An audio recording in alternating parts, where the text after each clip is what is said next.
Center on Educational Outcomes, and I'm helping facilitate this session this afternoon. I think that we have a great state example here to talk about.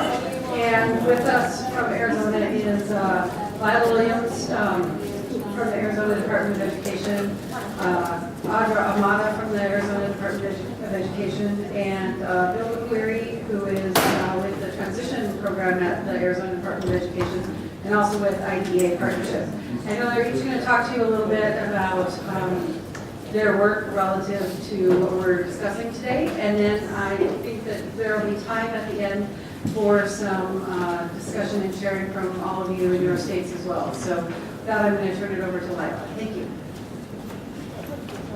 Hi, good evening, or you can tell my gosh, it's in the right area. Good afternoon. First of all, thank you all for letting us come and share a little bit what's happening in the state of Arizona. Quite honestly, I think when I look around the room and I see some of our partner states, and we all collaborate and chat when we're at our ACES meetings, we really are in this together because we're trying to figure out, how we're going to move forward in the most effective way. And not that Arizona has figured it out, because I definitely don't think we have just yet, but we're definitely jumping in there with both feet and going forward, trying to make this happen for us. So it's a journey, and we've got a few things that we just wanted to kind of share so that you have an understanding of us as a state. Just to give you a little bit of background, number one, Arizona is with NICSIC and PARC, so those are the two that we are working with. And that's been a really incredible journey as we move forward. The other thing, too, as we talk a little bit more about our assessment for the 1% population, is many of you, especially those of you with ACES, know that we completely develop our assessment in-house. So we work with our, developing and working with teacher groups, really work closely with a programmer. Not to say that our online system and our online assessment is highly sophisticated, maybe. We have, and Audra will go in a little bit more detail about what our assessment looks like, but because of that standpoint that we really do everything from our department. So one of the things that we wanted to do too as part of this discussion is we have really worked closely interagency as far as other departments and division, and so this was just a perfect opportunity, and we were so thrilled that Bill McQuarrie joined us, because we were beginning to, every time we see each other, talk about we need to talk because there's stuff happening through assessment, and there are things that I know he's been heavily involved in at the state. So now we're really trying to work together in an agency atmosphere of that collaborative framework, and how we move forward with that as well. So today's outline is really to look at what we're doing as far as transition, what our assessment looks like, and then kind of our challenges and our preliminary plan for moving forward. Thank you. I am Bill McQuarrie. I'm from the state of Arizona, and I'm their transition person. And I'm very new to the process, so if any of you that are at that juncture, it's a good opportunity for me to make a sales point for including transition in your conversations. Just by quick show of hands, how many are already using transition people in your process about assessment? Someone. We found and discovered, mostly because we were drumming together, but I think that's always sometimes a very good thing, good results of it, is that we're doing things in what was our silo that we think will be able to give feedback and input back to the process for assessment. So I got a couple of slides, and I believe I may be preaching to the choir or telling you stuff you already know. It gives you the context and framework of how we came together. As you know, IDA's, the law was put together some indicators that we needed to respond to in special education. One of those indicators is indicator 14. It was the first time that we needed to reach beyond the graduation point and find out where kids went. What were the results of all the efforts that we made while they were still in school? How many are familiar with that process? Good. It's part of the state performance plan required to report back to the federal government, the OSEP. And again, that outlines those 20 items that we talked about related to special education. The last item is 4 indicators deal directly with transition efforts. 1 and 2 are dropout prevention and graduation rates. 13 is about the IEP and the components that need to be in it. And then number 14 is where we're focus today from our collaboration. Next slide. Indicator 14 is about the percentage of youth that no longer are in secondary education, when they're no longer in, but had an IP while they were there. And during the time when they left, we are now looking at them a year later. They're gone, they exited from school, and we contacted them over a year later, give them a full year. And we look at and ask them what their outcome is in these areas. Are they currently enrolled in higher education? And that's defined for in a second. Higher education or competitively employed. Higher education and some post-secondary education or training, competitively employed, or in some other employment. In the terminology we've been hearing all morning, it's the career and college readiness is how we're taking a look at this. The data we can offer to you. It's within what you're leaving. Next slide. The definitions I'm not going to read it to you, but it's about competitive employment, someone that's out there. We have a consistent definition, so we're really measuring the same information about when a person is employed, when you're considered in higher education, that's 2 and 4 year. Those are the college readiness issues that we're discussing. Some other employment for those individuals is a definition of what those mean, other post-secondary education training. With these different settings, we are addressing and can identify what's happening to all disability categories. Indicator 14, as you know, for the past 17 years, a number of the federal and state efforts to improve transition planning services and also to improve education and employment, community living outcomes for students with disabilities and diverse. More importantly, we still lag substantially behind these individuals with disability behind their peers. So we want to address this. We want to NLPS 2 report. Here's the slide I want to focus on. Here's the data that we think has a direct impact and give information to the whole process about assessment and what's really happening as a result of it. You'll take a look at for the ID, we're using the definition of mental retardation. I think the most significant figure there is that 50% of those that are in the MR category are not engaged. That's pretty significant. It's extremely significant. We need to know why.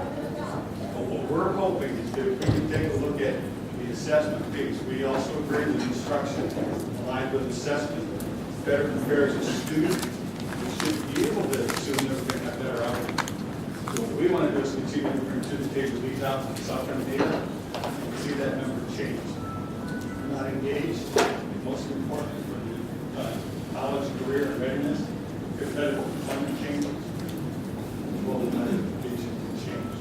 It's in the preparation. More time than we want to spend today is on the preparation of what these studies are doing. Alternative assessment. That's the information we need to make a change for this data for us. I feel like I'm under the table, like sit down.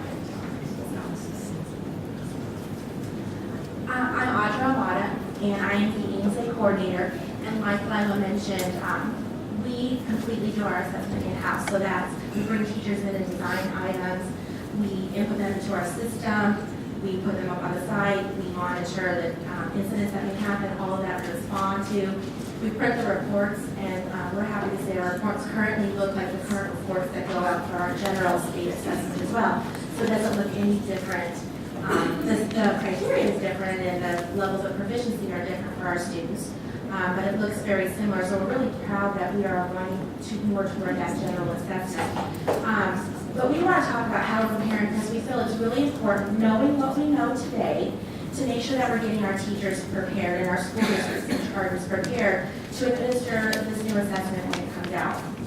So I'm going to start with a background of our alternate assessment. First and foremost, I think this is really important. We are housed in assessment division. And so that really puts us in a whole nother round. We align all of our assessments to the general assessment because we're in that department, we're in that division. We sit there, we get to hear what's happening with the general assessment, and then we kind of take on from there with ours. So it's been a very interesting transition. The transition was me before I came, but I know what it's like to be in special ed and then trying to cross over to another area. So I think that's one issue that has really, really helped us and benefited us, is being in that assessment department. And then we're supported by ESS as well still. So our current AAMS assessment has been in the same current status for since 2009. We have multiple choice online questions for the students, and we've heard a lot this morning about accessing them with their devices. And this is one area I think that in the beginning we felt students would never be able to answer questions online through a multiple choice kind of setup. And what we found is our students are able to. They're able to use single click switches, they're able to use adaptive keyboards, they're able to use smart boards where they're going up and actually touching the item, the correct answer on the smart board. So we've seen a lot of great things with our students through the online multiple choice section of our test.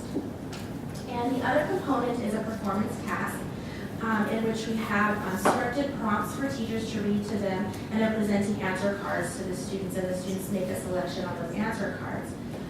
This is the first year we will be printing those items for the teachers. Previously, we had them download them off of our homepage of our assessment. But we also found a lot of irregularities, yes, because of the printing. Some people were choosing to print in color, and some were not, and then all the items were done in color. So we thought, oh, we can't have that. We want this more, aligned. So we decided to print them with budget issues also. Another area that teachers were saying it took too long for them to print them and cut them and prepare them. So now we're doing that for the teachers. We think it's made a real big difference in their attitude about this test as well. So they'll be receiving those this year. And then finally, I wanted to mention, we just found out, we were just notified that we passed peer review for all of our content areas. And again, Lila's been here longer than I have, but it feels good to know that we are taking our assessment in a new direction. And so that's where we currently are, and we're seeing our teachers really surprised by some of the things that their students can do. We have teachers talk about those kind of splinter skills maybe that their students have, and we're really able to see that. But now we're going in a new direction. We know what's coming. We sit on the management team and work group teams for NICSIC. We're part of NICSIC. And we know that we're headed in a little bit of a new direction. And so our focus was to help prepare our teachers make that transition. And we're starting now. First of all, we looked at our data over the past 3 years, because our test was consistent for the past 3 years.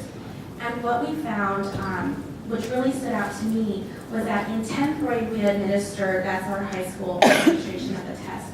And we found that our students were performing and meeting proficiencies at about 53%. And that was pretty much in line with the general assessment, so we're pretty much in line and following those trends. But what we saw later is it's an IEP team decision if they want the student to take it later on in 10th or 12th grades. And we're seeing not the amount of students taking the test in later years. And so we're really encouraging now our teachers and IEP teams to make decisions to consider taking it later on, because it's giving us some good information. Part of that information was that we saw when they were administered the test in 10th, 11th, and 12th grade, they were finally meeting proficiency. And sometimes that's really big for students, parents, and teachers to know that after additional time with instruction, they were able to meet proficiency. So we really have a lot of discussion about that this year. And even though it says they pass, they take it in 10th grade, they participate, they're done, we really want to find some good information out about these students later so that when they're ready to leave and go to post-secondary, they have some good current information about where they were and where now they're headed. And so that's been one area that we're really focusing on, is that continuation of this test. And we're actually working with some other groups in our state to say, where are you at? What additional information do you need so that when you accept them into a post-secondary experience, what are you looking for? And can our tests give that? Because most importantly, we want our tests not to just be a cut score and that's what they get, but really looking at, are these students growing from year to year? And within that year, where is that growth occurring? Our student report goes all the way down to the performance level, or the performance objective for the student. So a teacher can see they met proficiency in the different strands. We have strands, and now we're moving to new terminology. They can really go down just like our general ed counterparts, so they go all the way down to that item level, and we're looking at that for our students as well. And really, we've had to do a lot of work training them to understand that they can, number one, get that data, it's readily available. Number two, how to use that and what that means for instruction.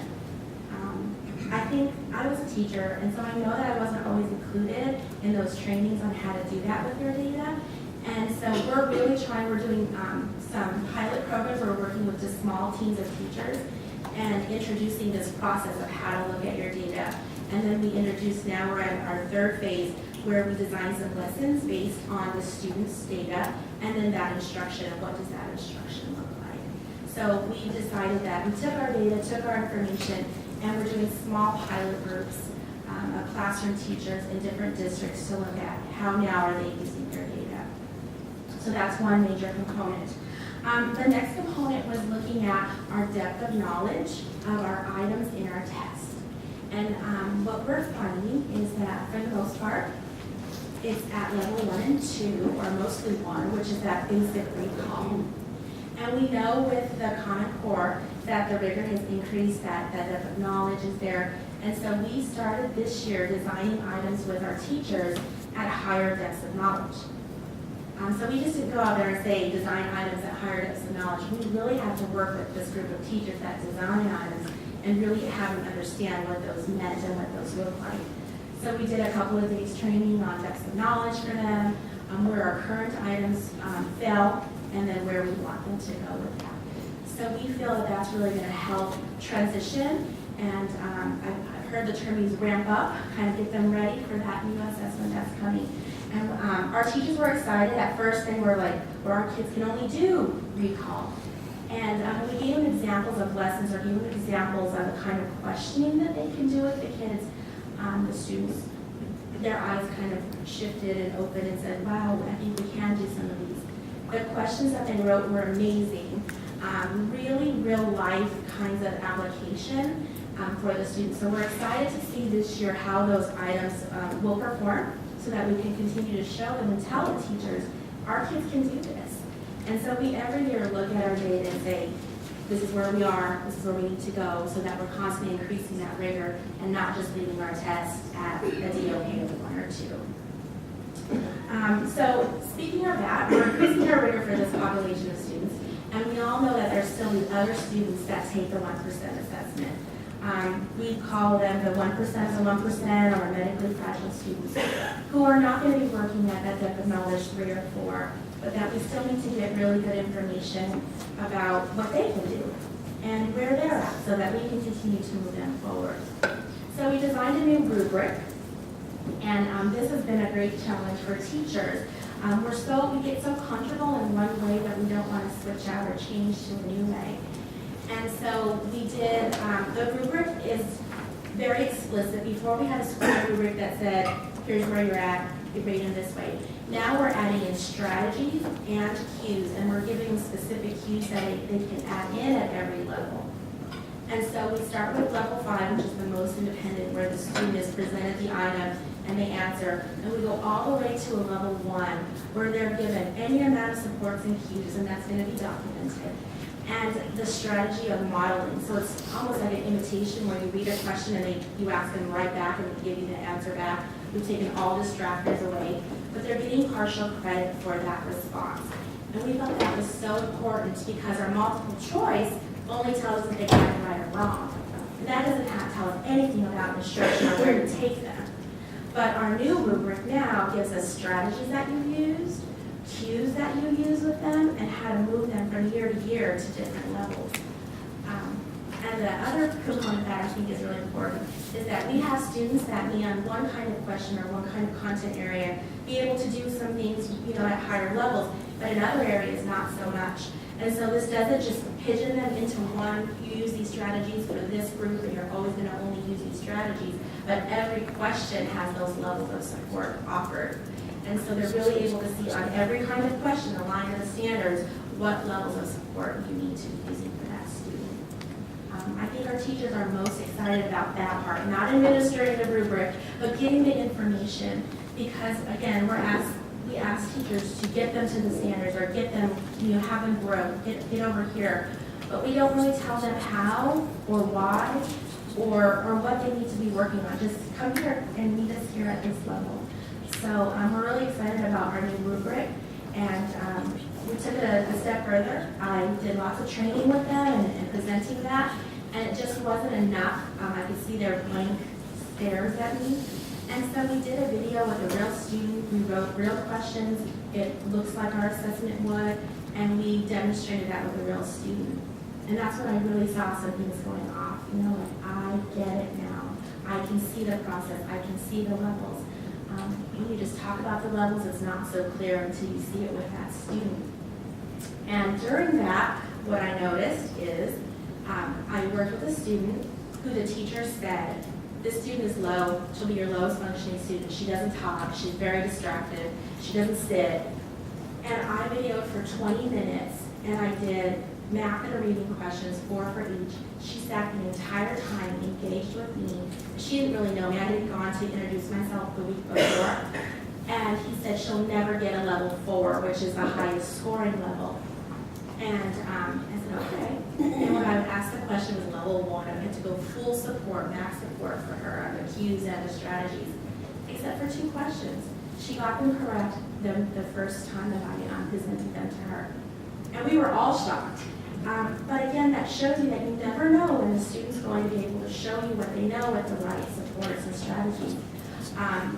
And I was so shocked that I actually asked that question a different way to make sure she really knew what I was asking, and she did. Again, showed me exactly what she pointed in the story, what she was trying to say. And so we really encourage our teachers to set high expectations, because you never know when they're going to surprise you. And the way to do that, setting high expectations, is knowing where they're at and where we need to go. Because if you don't know where they're at, we can't set higher expectations for them. We don't know where we need to go, we don't know how to get there. So we're really working with our teachers to change their mindset, and we're doing that through a variety of ways. We have a community of practice teachers, so that's one level of teacher supports that we have through NICSIC, where they're getting the materials, testing those materials once they're released from NICSIC. But we're also building that relationship with those teachers to help us